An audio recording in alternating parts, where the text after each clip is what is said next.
एकनाथ शिंदे यांनी भाषण केलेलं होतं आणि या भाषणाची सांगता करत असताना एकनाथ शिंदे यांनी जय जय गुजरात असा नारा दिलेला आहे। केंद्रीय गृहमंत्री अमित शहा यांची सुद्धा या कार्यक्रमाच्या वेळेला उपस्थिती होती। जयराज स्पोर्ट्स व कन्व्हेन्शन सेंटर याच्या उद्घाटनाचा हा समारंभ होता आणि त्यावेळेची ही घोषणा आपण बघत होतो। जय हिंद, जय महाराष्ट्र, जय गुजरात अशी घोषणा एकनाथ शिंदे यांनी केलेली आहे। गुजरात, आपके नाम से हर शख्स आदब से झुक जाता है। धन्यवाद। जय हिंद, जय महाराष्ट्र, जय गुजरात। आपके नाम से हर शख्स आदब से झुक जाता है। धन्यवाद।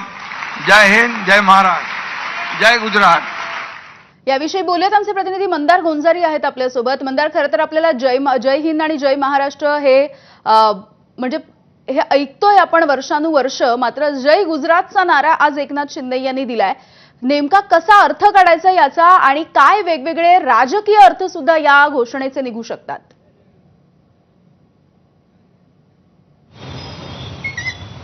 यामिनी, आपण सगळे महाराष्ट्रामध्ये राहतो आणि अभिप्रेत हेच आहे जय हिंद, जय महाराष्ट्र। मात्र उपमुख्यमंत्री एकनाथ शिंदे यांनी अमित शहांना खुश करण्याच्या प्रयत्नामध्ये पुढे जाऊन जय गुजरात हा नारा देखील दिल्याचं पुण्यामध्ये पाहिलं। केंद्रीय गृहमंत्री अमित शहा आज पुण्यामध्ये आहेत। पुण्यामध्ये एकूण 4 कार्यक्रम त्यांचे आहेत। सुरुवातीचा कार्यक्रम हा राष्ट्रीय संरक्षण प्रबोधिनी अर्थात एनडीए मध्ये होता आणि तो कार्यक्रम आटोपून अमित शहा पुण्यामधल्या गुजराती बांधवांकडून, गुजराती समाजाकडून एक जे कन्व्हेन्शन सेंटर पुण्यातील कोंढवा भागामध्ये उभारण्यात आलंय त्याच्या उद्घाटनासाठी पोहोचले आणि त्यांच्यासोबत साहजिकच उपमुख्यमंत्री अजित पवार आणि एकनाथ शिंदे हे दोघे देखील होते।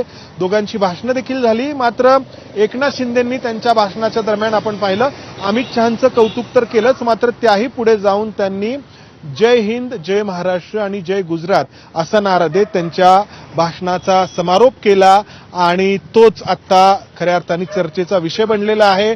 पुण्यातील गुजराती बांधवांना नेहमीच सर्वांचं सहकार्य राहिलेलं आहे आणि त्या सहकार्यातूनच कन्व्हेन्शन सेंटर त्या ठिकाणी उभा राहिलेला आहे।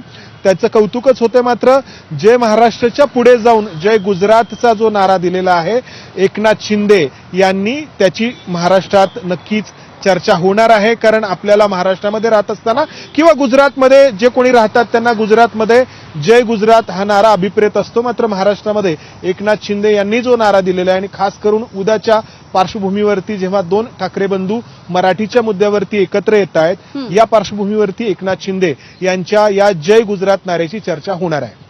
यामिनी, मंदार, तुम्ही म्हणताय तसं उद्याचा मेळावा हा एक मुद्दा आहे। दुसरीकडे आपण जर मुंबईतल्या गोष्टी बघितल्या तर कालच म्हणजे मीरा भाईंदर मधल्या आपण जर घटना बघितल्या तर व्यापाऱ्याला झालेली मारहाण असेल कारण त्याने मराठी बोलण्यासाठी विरोध दर्शवलेला होता।